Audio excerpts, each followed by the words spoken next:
আমি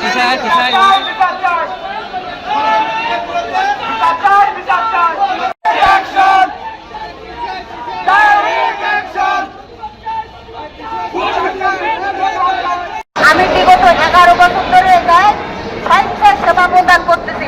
কর্তৃপক্ষ আমাদের একটা টাকাও দেয় না। আমরা রোগীদের বুক পরিষ্কার করে সুইপারগিরি করে আমরা 2-10 টাকা তাদের কাছ থেকে বকশিশ পেয়ে থাকি, সেটা দিয়ে আমাদের পেট চলে না। আমরা এই জায়গায় আমাদের নিয়োগ হচ্ছে কন্ট্রাক্টর, আমাদের নিয়োগ হচ্ছে ঠিকাদার। আমাদের কোনো কর্তৃপক্ষ এই জায়গায় স্যার ম্যাডাম আমাদের নিয়োগ দেয়নি। আমরা নির্যোগ্যতায় আমরা এখানে এসেছি, আমাদের নির্যোগ্যতায় এখানে এসেছি।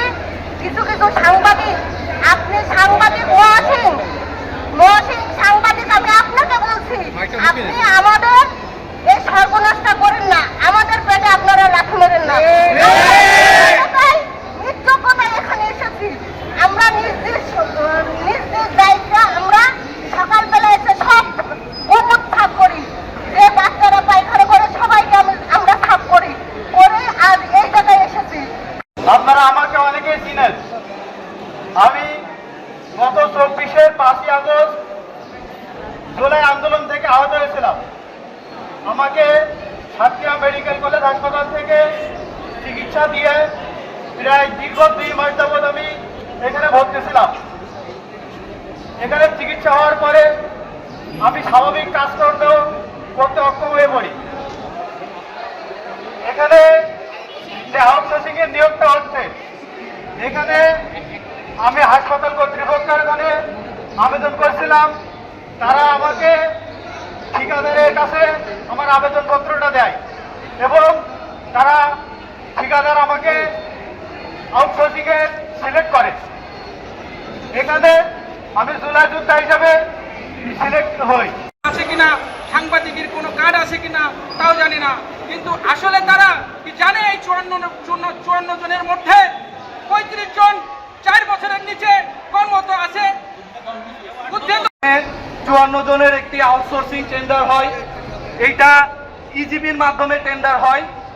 যাই হোক, 54 জনের ভিতরে আমাদের হাসপাতাল থেকেই আমরা প্রায় 30 থেকে 32 জন হাসপাতাল থেকেই চাকরিতে নিয়োগ প্রাপ্ত হয়েছি। আমরা দীর্ঘদিন যাবৎ এখানে চাকরি করে আসতেছি। কেউ 5 বছর, কেউ 7 বছর, কেউ 12 বছর ধরে এখানে চাকরি করে আসতেছি। আমরা স্বেচ্ছায় সেবা দান করে আসতেছি, বিনা পয়সায় সেবা দান করে আসতেছি। এখন যখন আমাদের নিয়োগটা হলো, আর 8 বছর 7 বছর পরে যখন নিয়োগটা হলো, এই নিয়োগটা বানচাল করার জন্য কিছু দুষ্কৃতী, কিছু দুষ্কৃতীরা আছে যারা অনলাইনের মাধ্যমে অপপ্রচার চালাচ্ছে। অনলাইনের মাধ্যমে আমাদের নিয়োগ বানচাল করার জন্য অপপ্রচার চালাচ্ছে। আমরা তাদের তীব্র নিন্দা জানাই। দীর্ঘ 8-10 বছর ধরে স্বেচ্ছায় বিনা পয়সায় আমরা এখানে সেবা দিয়ে যাচ্ছি মানুষের। এই দীর্ঘ 8-10 বছর পরে যখন নিয়োগ আসে, এই নিয়োগ দিয়ে নানা প্রকার কুপ্রচার আর নানা প্রকার অপতথ্য প্রচার করা হচ্ছে। এর প্রতিবাদে আমরা সবাই এখানে হাজির হয়েছি। আমরা 54 জন, আমাদের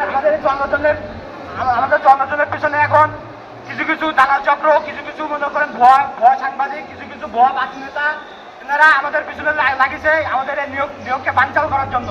আমরা এর প্রতিবাদে আমরা আজকে আপনাদের সাংবাদিক ভাইদের সামনে হাজির হয়েছি। ভাই, এখানে আমরা বিনা পয়সায় আমাদের নিজের অভিজ্ঞতায় ও যোগ্যতায় আমরা চাকরি পেয়েছি। এখানে আমাদের হসপিটাল কর্তৃপক্ষের কাছে আমরা কোনো আর্থিক লেনদেন করিনি। এখানে ঠিকাদার প্রতিষ্ঠান, নির্বাচিত ঠিকাদার প্রতিষ্ঠান T4S এর মাধ্যমে নিয়োগ কর্তৃক হয়েছি আমরা। এখানে আমাদের হসপিটাল কর্তৃপক্ষ শুধু আমাদের জয়েনিং রিসিভ করেছে, জয়েনিং লেটারটা রিসিভ করেছে।